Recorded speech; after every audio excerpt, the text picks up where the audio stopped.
Bueno, hermanos, quizás algunos hayan tenido esa sensación de que están en un lugar, en la calle o en su casa o en cualquier lugar y de pronto se detienen a ver a su alrededor y comienzan a pensar, bueno, creo que esta situación que estoy viviendo ya la he soñado, ya la he vivido antes. Es una sensación un poco extraña que a veces ocurre, que algunos llaman déjà vu. Y realmente no sé ni por qué pasa, ni le doy un significado místico por qué sucede eso en el cerebro, pero siempre resulta extraño sentir eso, sentir que uno ya ha vivido algo o ya ha soñado algo de antemano. Y algo así es lo que tenemos en los primeros versículos de Jonás 3. Hay una sensación de que ya hemos leído este pasaje antes. Y es que los versículos 1 al 3 son muy similares a los primeros versículos del capítulo 1. Y en un sentido podríamos decir que aquí en Jonás 3 la historia del profeta ha vuelto a comenzar. Tenemos como un reinicio de la historia. Y aquí podemos aprovechar para ver que el libro de Jonás está claramente dividido en dos secciones principales con muchos paralelos y con muchas similitudes entre sí. La primera sección, la primera parte de este libro abarca el capítulo 1 y el capítulo 2. Y lo que tenemos en esa primera parte del libro de Jonás es, primeramente, la comisión que Dios le da a Jonás, la orden de ir a predicar. En segundo lugar, tenemos la respuesta, en este caso desobediente, de Jonás. En tercer lugar, tenemos la conversión de un grupo de no judíos, un grupo de paganos, los marineros. Y en cuarto lugar, tenemos la oración de Jonás desde el vientre del gran pez. Eso es lo que encontramos en la primera parte del libro. Ahora, en la segunda mitad, que abarca de los capítulos 3 y 4, nos encontramos algo muy similar. Volvemos a tener la comisión que Dios le da a Jonás, nuevamente ir a predicar a Nínive. Volvemos a tener la respuesta del profeta, aunque en este caso es una respuesta obediente. Tenemos nuevamente la conversión de un pueblo no judío, un pueblo pagano, de los ninivitas. Y en cuarto lugar tenemos otra oración de Jonás allí en el capítulo 4, donde tenemos un diálogo entre Dios y Jonás, ya no en el vientre del gran pez, sino desde la tierra de Nínive. Así que vemos cómo este libro está organizado de una manera muy cuidadosa, con muchos paralelos, con muchos detalles interesantes. Y ahora, ya enfocándonos en el capítulo que hoy veremos, en el capítulo 3, aquí nos encontramos a Jonás ya fuera del mar, ya fuera del vientre del pez, lo encontramos nuevamente en tierra seca. No se nos dice la ubicación exacta de dónde fue vomitado Jonás, pero bueno, ahí lo encontramos recibiendo nuevamente la palabra de Dios. Ahora, ¿cuánto tiempo pasó desde que Jonás fue vomitado en tierra por el pez hasta que volvió a recibir la palabra de Dios? El pasaje no nos lo dice, no es muy claro al respecto. Un comentarista dice que quizás no fue inmediatamente que lo vomitó y luego le vino la palabra de Dios, porque Jonás seguramente estaba bastante agotado, tanto física de no haber comido por 3 días, tal vez también agotado emocionalmente, así que podríamos especular que tal vez tuvo que ir a descansar algunos días, comer algo, recuperarse, pero bueno, no es algo que nos diga el pasaje. Pero lo que sí nos da a entender el pasaje es que el mensaje que Dios tenía para Nínive era urgente. Así que quizás no pasó mucho tiempo después de que Jonás fue vomitado por el gran pez y que Dios le volvió a ordenar que fuera a predicar. Recordemos que la maldad de Nínive ya había llegado delante de la presencia de Dios, había llegado a un gran nivel de maldad, así que era urgente mandar a este profeta a predicarles este mensaje de advertencia. Y ahora en este capítulo 3, en esta orden renovada que Dios le da a Jonás para ir a predicar, podemos volver a ver y a admirar la gracia de Dios. Como lo hemos visto todo este capítulo, todo este libro resalta de una manera especial la gracia y la paciencia de Dios con su pueblo y con los pecadores. Y vemos cómo la gracia de Dios se demuestra al darle una segunda oportunidad a Jonás, al enviar la palabra a Nínive, luego al concederle arrepentimiento a los ninivitas y finalmente al no enviar el juicio de destrucción contra Nínive. Así que en primer lugar veamos la gracia de Dios en darle una segunda oportunidad a Jonás. Y eso lo vemos en el versículo 1. Jonás 3:1 dice: vino palabra de Jehová por segunda vez a Jonás. Vemos aquí nuevamente esa gracia inmerecida de Dios. Jonás volvió a experimentar y a vivir en carne propia el carácter compasivo de Dios. Cuando vemos esas palabras que dice que vino la palabra de Jehová por segunda vez, nos muestra cómo Dios no escondió para siempre su rostro del profeta. Volvió a hablarle, volvió a ser favorable para con él. Jonás pudo nuevamente escuchar la voz de su Dios. Y no solo eso, no solo volvió a escuchar la palabra de Dios, sino que a través de esa voz Dios lo reinstaló en su ministerio de profeta. Dios lo reinstaló para ir a predicar a Nínive. Quizá Dios pudo haberle hablado y solamente decirle: bueno, Jonás, yo soy lleno de gracia y te perdono por esa rebeldía, ahora regresa a tu tierra, a la tierra de Israel, y pues continúa tu vida. Pero vemos cómo no solamente lo perdona, sino aún lo reafirma al decir: vuelve a tu ministerio, ve a predicar mi palabra. Y un comentarista lo dice así: al traer a su siervo errante al arrepentimiento y restaurarlo a su favor, Dios lo reincorpora también a su oficio profético, sellando en él la seguridad de su perdón al restaurarlo a su santo llamado.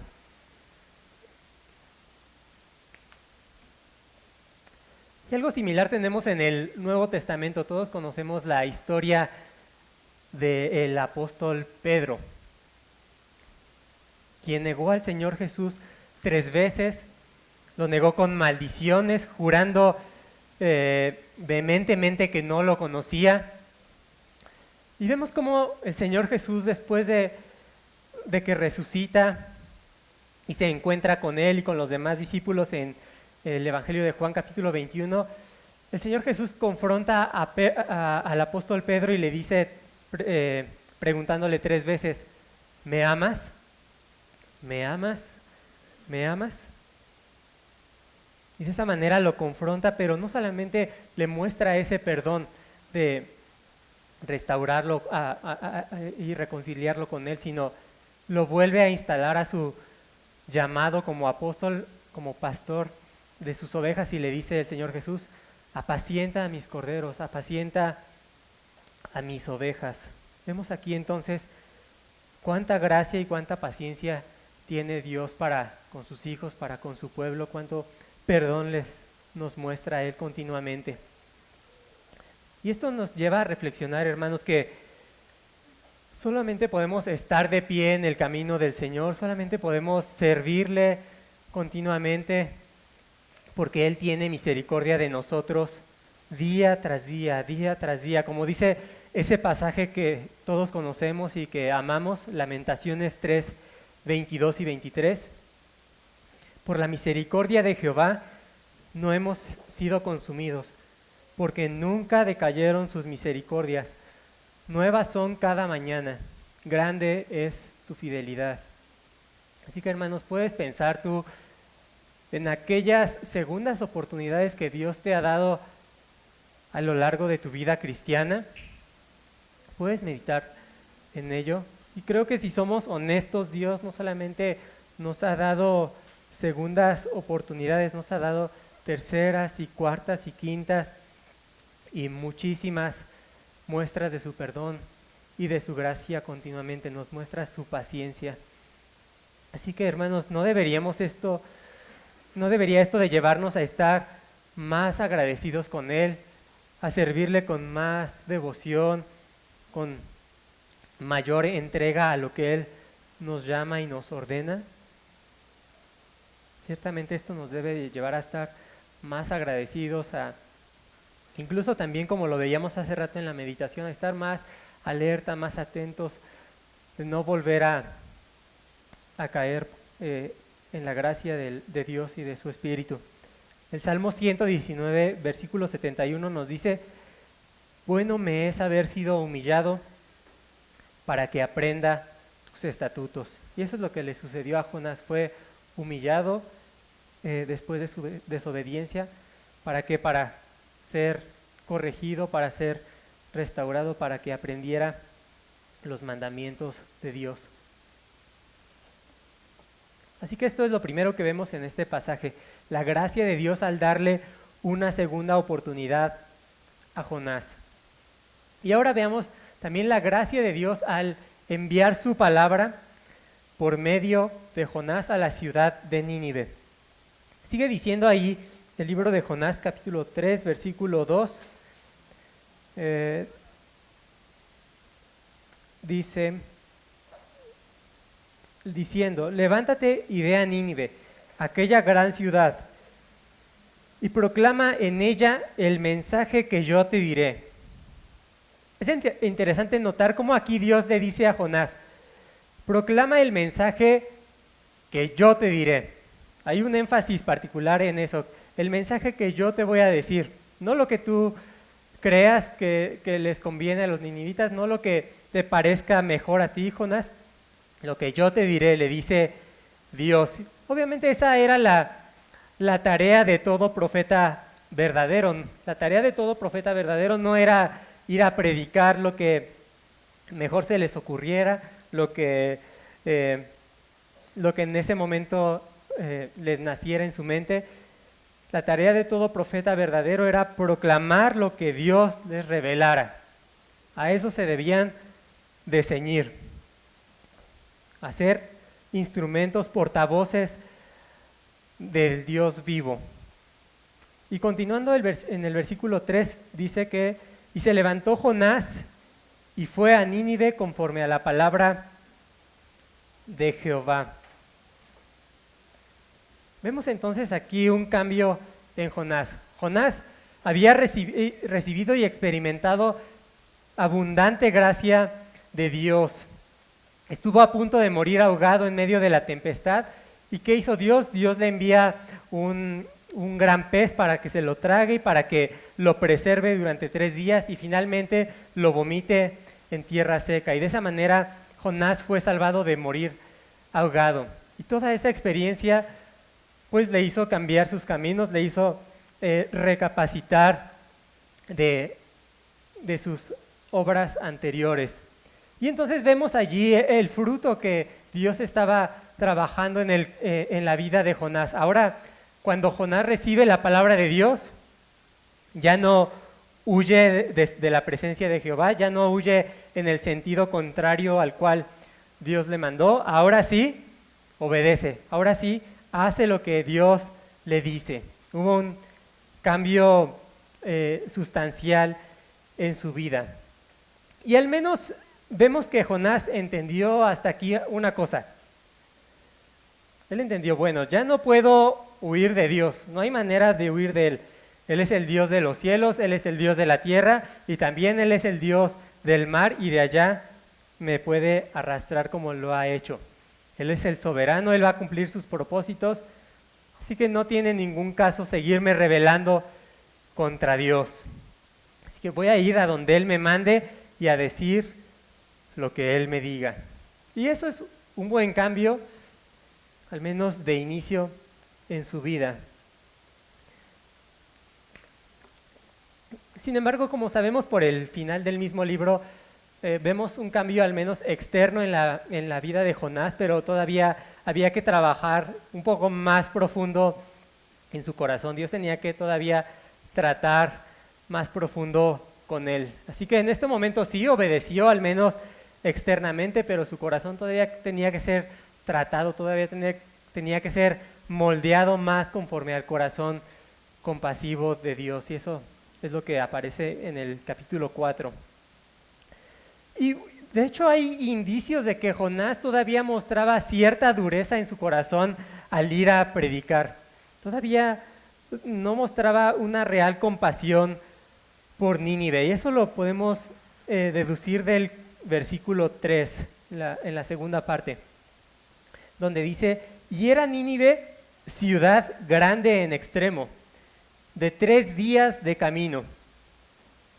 Y comenzó Jonás a entrar por la ciudad, camino de 1 día, y predicaba diciendo: de aquí a 40 días Nínive será destruida.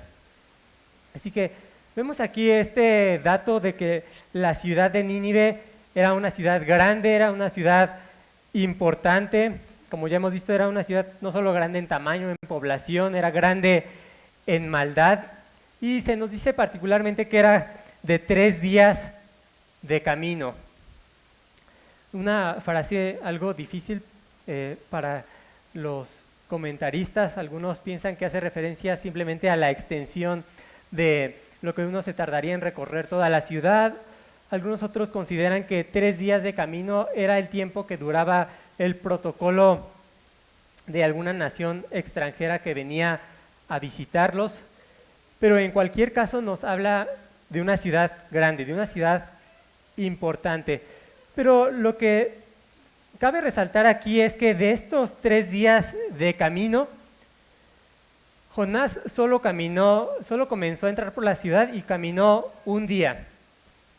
Una tercera parte de lo que abarcaba la ciudad. Así que vemos a Jonás no muy convencido de recorrer toda la ciudad para predicar el mensaje que Dios le había dado. Estaba todavía renuente. Y nuevamente vemos aquí la soberanía de Dios, que nada puede frustrar sus propósitos de llevar su palabra a Nínive. Porque a pesar de que Jonás no quería llevar por completo a toda la ciudad este mensaje de Dios, vemos cómo Dios usó a este siervo imperfecto como su instrumento para producir lo que menos esperaba Jonás, que era no solamente la conversión de unos cuantos ninivitas, sino que Dios lo usó para producir un tremendo avivamiento en la ciudad de Nínive. Y eso es lo que vemos en el versículo 5, que nos dice: y los hombres de Nínive creyeron a Dios. Los hombres de Nínive creyeron a Dios. No dice: y los hombres de Nínive le creyeron a Jonás y a su palabra. Dice: le creyeron a Dios. Lo que escucharon de parte de Jonás traspasó sus corazones y entendieron: esto no viene de parte de un mero hombre, esto viene de parte de Dios. Vemos ahí la obra del Espíritu Santo solamente, que pudo haberlos convencido de esta realidad. Bueno, el mensaje que Jonás les predicó era bastante duro, era de juicio, era de destrucción, pero tenía ese propósito misericordioso de que despertaran, de que estuvieran alerta, de que se apartaran de sus malos caminos, que vieran el peligro en el que estaban si seguían por esos caminos de maldad, si seguían aferrándose a sus pecados. Y en esta sección, hermanos, vemos algo que es de gran aliento para nosotros, el pensar que Dios usa hombres débiles, hombres imperfectos, como el mismo Jonás, para llevar su palabra y para cumplir sus propósitos y aún tener misericordia de los perdidos. Algunos de nosotros quizás somos más tímidos, somos más miedosos para romper el hielo con alguien y compartirle la palabra, pero Y además también a veces nos llenamos de dudas y pensamos que quizás con nuestras palabras no vamos a convencer a nadie del mensaje del Evangelio. Y bueno, en parte eso es verdad, que con nuestras palabras no los vamos a convencer, no los vamos a persuadir, porque el poder de persuadir solo viene del Espíritu de Dios, del poder de Dios que obra en los corazones a pesar de nosotros, a pesar de nuestras palabras, de como el mismo, lo vemos en Éxodo, como Moisés decía que era torpe de lengua y Dios lo usó para algo muy, muy grande, como ir a hablar con el faraón por medio luego de su hermano Aarón. Pero vemos una y otra vez a lo largo de la Escritura cómo Dios usa instrumentos débiles, instrumentos torpes para llevar su palabra.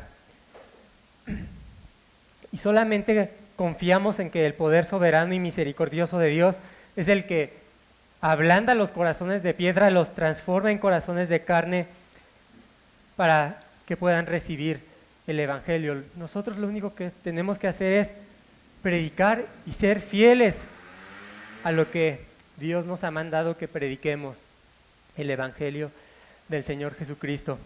Y miren lo que dice un predicador.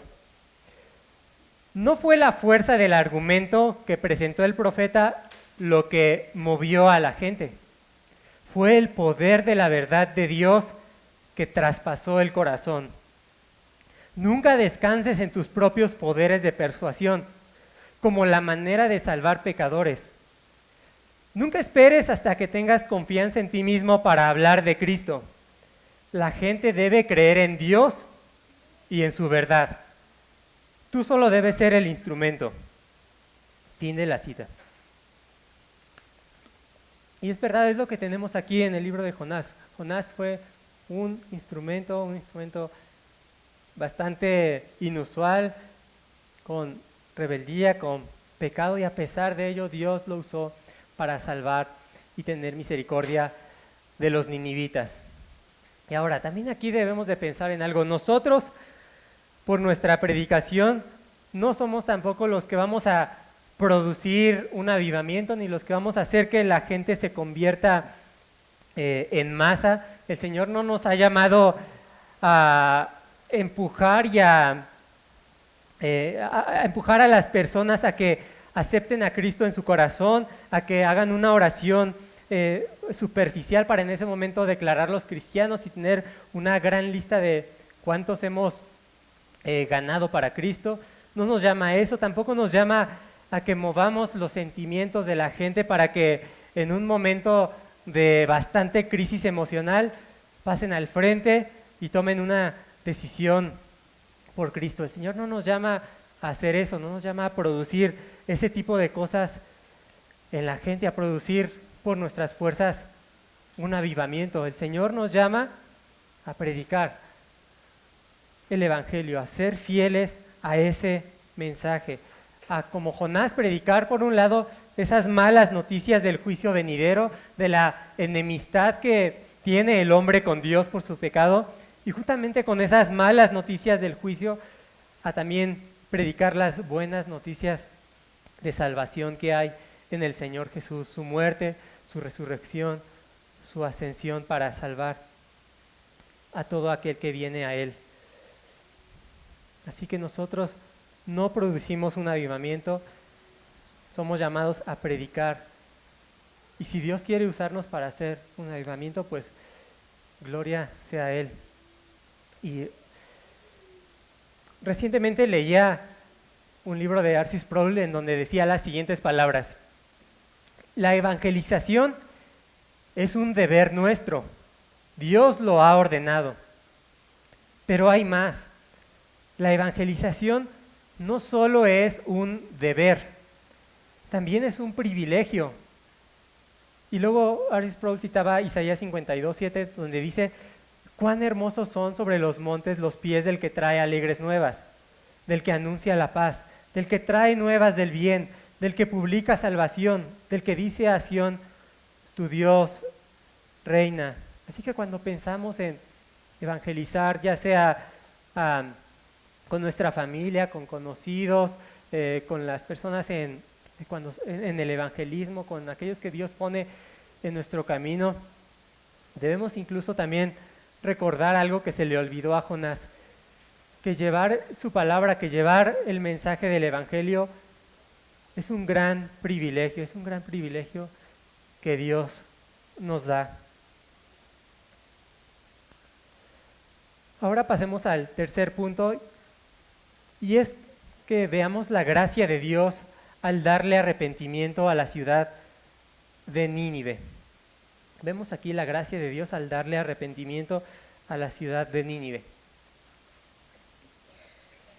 Como ya hemos leído aquí en este capítulo 3, cuando la ciudad de Nínive escuchó la palabra de Jonás, no respondieron con violencia, como se hubiera podido esperar. Tampoco mataron al profeta, tampoco se burlaron de él, como sucedió en Génesis, cuando Lot le dijo a los pobladores de Sodoma y Gomorra que iban a ser destruidos. Los pobladores de allí se burlaron de él, no le hicieron caso, le dijeron que estaba loco, incluso sus mismos yernos no le hicieron caso. Pero aquí no vemos nada de eso, no vemos ni siquiera una pequeña burla hacia Jonás. Vemos más bien que responden con un gran temor y con un arrepentimiento genuino ante esta predicación de Jonás. Y vemos esta obra de gracia de Dios en la vida de estos hombres, esta obra de arrepentimiento genuino, al menos en tres elementos. Vemos aquí 3 elementos de un arrepentimiento genuino. El primero de ellos es que los ninivitas sintieron dolor y tristeza por su pecado. Sintieron dolor y tristeza por su pecado. Y esto lo manifestaron al proclamar ayuno. Eso lo vemos en el versículo 5 y 7.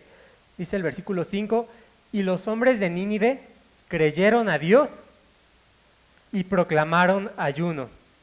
Luego versículo 7 dice que el rey hizo proclamar y anunciar en Nínive por mandato del rey y de sus grandes, diciendo: hombres y animales, bueyes y ovejas, no gusten cosa alguna, no se les dé alimento, ni beban agua. Y el ayuno era una expresión externa y pública de un dolor interno, era una expresión externa de arrepentimiento. Era tan grande su dolor, su pesar por haber pecado contra Dios, que llamaron a toda la población a incluirse en este ayuno e incluyeron a los mismos animales. Ellos querían mostrar de la mayor manera posible este dolor interno. Además de este ayuno, ellos mostraron dolor y tristeza por su pecado al vestirse de cilicio. Al vestirse de cilicio, dice el versículo 5 en la parte B, y se vistieron de cilicio desde el mayor hasta el menor de ellos. Nuevamente, como el ayuno, vestirse de cilicio era una señal externa de lamentación y dolor. Era ponerse una vestimenta áspera, como tipo costal, que raspaba, que no era para nada cómoda. Y de esta manera en aquellos tiempos se mostraba que había algún motivo de dolor, algún motivo de tristeza. Y en este caso, el motivo de dolor y tristeza era su pecado, haber ofendido a Dios. Y además también vemos este dolor y tristeza por su pecado en las acciones del rey mismo. Dice el versículo 6, y llegó la noticia hasta el rey de Nínive, y se levantó de su silla, se despojó de su vestido, y se cubrió de cilicio, y se sentó sobre ceniza. Así que vemos también aquí el rey cómo participa de estas señales externas de dolor. Por un lado, se quita sus vestidos reales, sus vestidos costosos y cómodos, y se pone ese cilicio áspero e incómodo. Por otro lado, deja de sentarse en su trono y se sienta en ceniza, lo cual también era una señal de humillación del rey, de ponerse al mismo nivel que toda la población, temiendo juntamente con todos la advertencia de Dios. Así que todo esto nos muestra este gran dolor y pesar que tenía la ciudad de Nínive, los pobladores de allí, desde los más importantes, el rey mismo, hasta los más pequeños, hasta el menor de ellos. Y esto nos muestra cómo Dios puede obrar en la gente que también está en lugares de preeminencia, que está en el gobierno, como por eso nos dice Primera de Timoteo 2, sí, me parece. Sí, Primera de Timoteo 2 nos dice: exhorto ante todo a que se hagan rogativas, oraciones, peticiones y acciones de gracias por todos los hombres, por los reyes y por todos los que están en eminencia, para que vivamos quieta y reposadamente en toda piedad y honestidad. Vemos aquí esa obra de Dios en estos reyes, en estos que estaban en eminencia. Y cuánto es nuestro anhelo que Dios también obre así en nuestro país, en nuestra ciudad, en muchos lugares del mundo, que Dios también abriese los cielos, derrame de su bendición para alcanzar a nuestros gobernantes, dándoles arrepentimiento, dándoles ese temor también de que no legislen cosas que estén en contra de la palabra de Dios. Así que esto también nos lleve a continuar orando por ellos, por nuestros gobernantes y los que están en eminencia.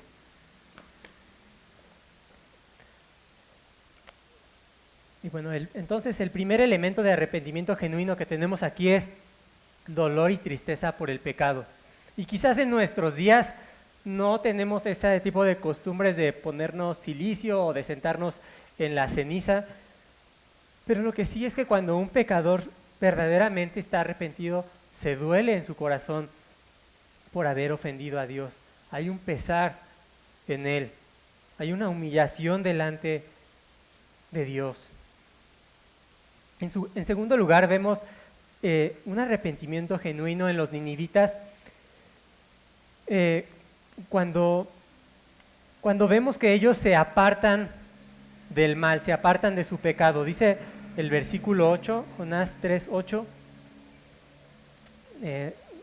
dice ahí el rey: sino cúbranse de cilicio hombres y animales y clamen a Dios fuertemente, particularmente dice ahí, y conviértase cada uno de su mal camino, de la rapiña, o también podría ser de la violencia que hay en sus manos. Y ya habíamos mencionado en ocasiones anteriores cómo Nínive se caracterizaba por ser una cultura bastante cruel, bastante violenta, y aquí el rey reconoce eso, dice: hay que apartarnos de nuestro mal camino, y particularmente hace hincapié en hay que apartarnos de la violencia de nuestras manos. Vemos aquí como el Señor, cuando nos convence de nuestro pecado, cuando nos muestra nuestra maldad, no solamente nos lleva a decir: bueno, soy pecador como todos los demás, soy imperfecto como todos los seres humanos, en un sentido bastante vago, bastante general. El Señor nos muestra cosas específicas de nuestra vida, nos muestra pecados con nombre y apellido, nos muestra nuestra verdadera maldad ante su santidad, como lo vemos aquí con los ninivitas. Así que el segundo elemento de un arrepentimiento genuino es el apartarse del mal, el dejar esos malos caminos. Y en tercer lugar vemos un arrepentimiento genuino en los ninivitas, porque ellos muestran tener fe en el Señor. Un arrepentimiento verdadero, un arrepentimiento genuino, siempre va acompañado de fe en Dios. No puede haber un arrepentimiento genuino que nada más se aparte del mal y que le dé la espalda también a Dios.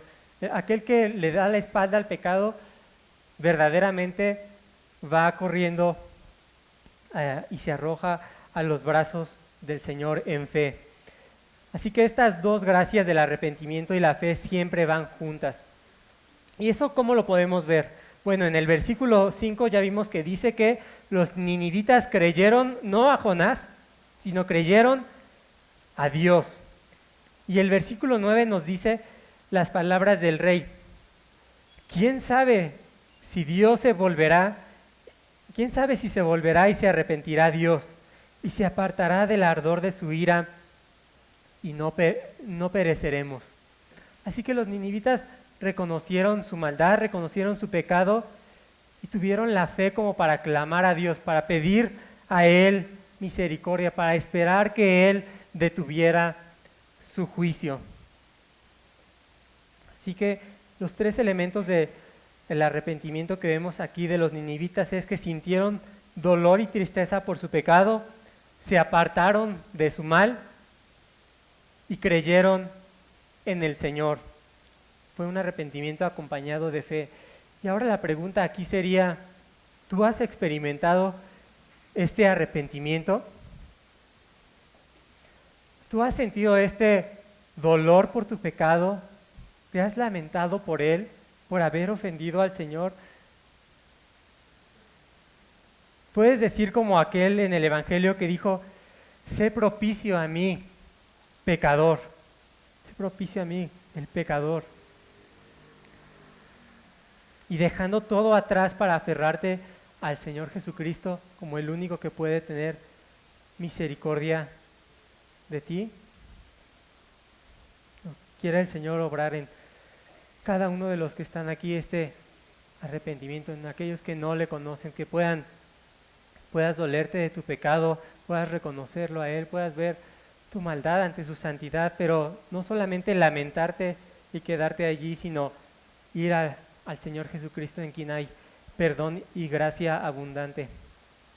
Y hermanos, también este arrepentimiento no solo es algo que ocurre al principio de nuestra vida cristiana, es algo continuamente que debe de existir en nuestras vidas, continuamente examinar nuestras vidas, confesar nuestros pecados delante de Dios, dolernos por ello. Y nuevamente no es para quedarnos allí en un estado miserable, sino para ir al Señor Jesucristo, para volver a experimentar su gracia y su perdón día tras día. Y finalmente, en cuarto lugar, vemos en este pasaje del libro de Jonás la gracia de Dios al detener su juicio contra los ninivitas. Dice el versículo 10, y vio Dios lo que hicieron, que se convirtieron de su mal camino y se arrepintió del mal que había dicho que les haría y no lo hizo. Así que vemos cómo el cambio de los ninivitas no fue algo superficial, no fue algo externo. Dios mismo lo observó, Dios mismo lo vio. Obviamente Dios mismo lo había producido en ellos. Vio cómo se apartaron de sus malos caminos y entonces no envió ese juicio de destrucción contra Nínive como sucedió, por ejemplo, en Sodoma y Gomorra, que los destruyó con fuego. Dios detuvo su juicio. Ahora, aquí tenemos una frase un poco compleja cuando dice ahí la Biblia que Dios se arrepintió del mal que había dicho que les haría. ¿Qué quiere decir allí que Dios se arrepintió? Si en otros pasajes la Biblia nos dice que Dios no es hombre para que mienta, ni hijo de hombre para que se arrepienta. ¿Qué es lo que quiere decir aquí la Biblia? Y brevemente solo quisiera comentar que recordemos que la Biblia está escrita de una manera en que nosotros como hombres la podamos entender.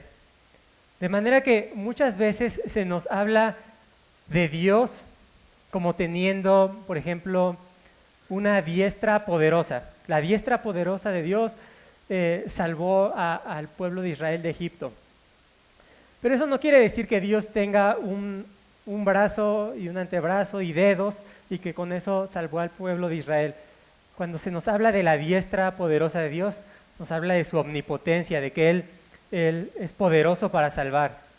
Cuando se nos habla de que Dios observó en la tierra Dios vio a su pueblo que se arrepentía, o Dios vio la maldad de algún lugar, no quiere decir que Dios tenga un par de globos oculares, un par de ojos, porque Dios no tiene cuerpo. Son maneras en que la Biblia nos transmite verdades sobre Dios para que nosotros las entendamos. Igualmente, cuando la Biblia nos habla de que Dios olvida nuestros pecados, no quiere decir que Dios tenga amnesia por algún tiempo, que Dios realmente ya no se acuerde de qué es lo que hicimos en contra de Él.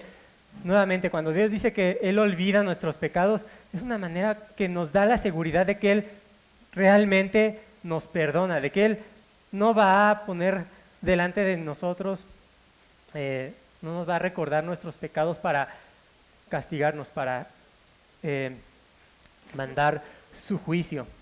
Así que, volviendo a Jonás 3, cuando la Biblia dice que Dios se arrepintió, nos lo dice para que podamos entender con mucha claridad y mucha seguridad que Dios ciertamente detiene su juicio de aquellos que se arrepienten de sus pecados y confían en Él. Ciertamente Él va a detener su juicio de aquellos que se vuelven a Él. Y eso, por ejemplo, lo vemos en el profeta Jeremías, capítulo 18, versículo 8. Jeremías 18, 8 dice: pero si esos pueblos se convirtieren de su maldad contra la cual hablé, yo me arrepentiré del mal que había pensado hacerles. Así que Dios detiene su juicio cuando los pecadores se arrepienten y confían en Él. Así que la advertencia de Jonás de que vendría destrucción cumplió el propósito que Dios quería. ¿Cuál era el propósito de Dios? Que justamente ese, que se arrepintieran, que se humillaran ante Él y que Él de esa manera detuviera su juicio para ahora tratarlos con misericordia, con gracia y con paciencia. Así que cuando aquí dice que Dios se arrepintió, nos muestra más bien esa consistencia del carácter de Dios, que si Él dice: yo no voy a mandar mi juicio a aquel que se vuelve a mí, Él lo cumple, Él es veraz. Y como dice aquí, se arrepintió del mal que había dicho que les haría y no lo hizo, lo dice de una manera bastante enfática para mostrar esa gracia de Dios para con los ninivitas.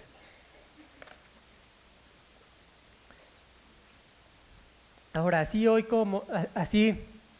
como Jonás tuvo que decir este mensaje de juicio a los ninivitas, tuvo que advertirles de que si seguían viviendo en sus pecados, si seguían viviendo apartados del Señor, vendría el juicio.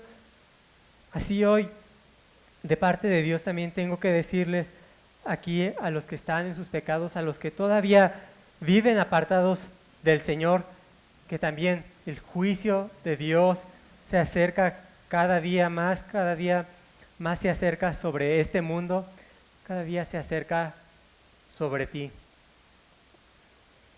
Y ese juicio vendrá, ya sea porque cada día también se acerca el día de tu muerte, cada día estás más próximo a presentarte delante de Dios, pero también cada día está más cerca el fin de todas las cosas, cuando el Señor Jesús vuelva a juzgar a sus enemigos, a los que no se volvieron a Él. Dice 2 de Pedro 3:10, pero el día del Señor vendrá como ladrón en la noche, en la cual los cielos pasarán con grande estruendo, y los elementos ardiendo serán deshechos, y la tierra y las obras que en ella hay serán quemadas. Así que viene ese día final, viene ese día del juicio, y estas palabras de advertencia tienen el propósito que, como los ninivitas, tú también te humilles ante Dios, tú también temas ante estas palabras que son veraces, que el Señor va a cumplir. Y además a todos los que no están en Cristo tienen todavía más razón para volverse al Señor que los ninivitas, porque todos los que están aquí saben o de alguna manera han escuchado que el Salvador ya ha venido. Los ninivitas no sabían nada del Señor Jesús, no sabían de que vendría Dios hecho hombre a morir en la cruz por los pecadores, pero todos los que estamos aquí lo sabemos, lo han escuchado. Es una razón todavía más profunda para que te vuelvas de tus pecados, para que te humilles ante Él y confíes en su sacrificio en la cruz. Cristo Jesús murió en la cruz para recibir la ira, para recibir el castigo que merecían los pecadores. El Señor Jesús se puso en el lugar de los pecadores para que todo aquel que en Él cree no se pierda, mas tenga vida eterna. Pero no solamente el Señor Jesús murió poniéndose en el lugar de los pecadores, el Señor Jesús también resucitó al tercer día, un día como hoy. Jesús resucitó y hoy está sentado a la diestra de Dios y Él manda a todos los hombres en todo lugar que se arrepientan. Hoy te manda a ti, si tú no te has arrepentido, si tú no te has vuelto a Él, hoy te ordena como ese Rey que ha resucitado, que te humilles delante de Él, que reconozcas que has quebrantado su ley, pero además que también puedas saber que Él está dispuesto a recibir y tener misericordia y otorgar el perdón a todo aquel que confía solamente en Él para salvación. Así que a aquellos que hoy no están en Cristo, los exhorto a que se arrepientan como estos ninivitas, que se vuelvan a Él y pongan su confianza solamente en el Señor Jesús. Amén. Vamos a orar.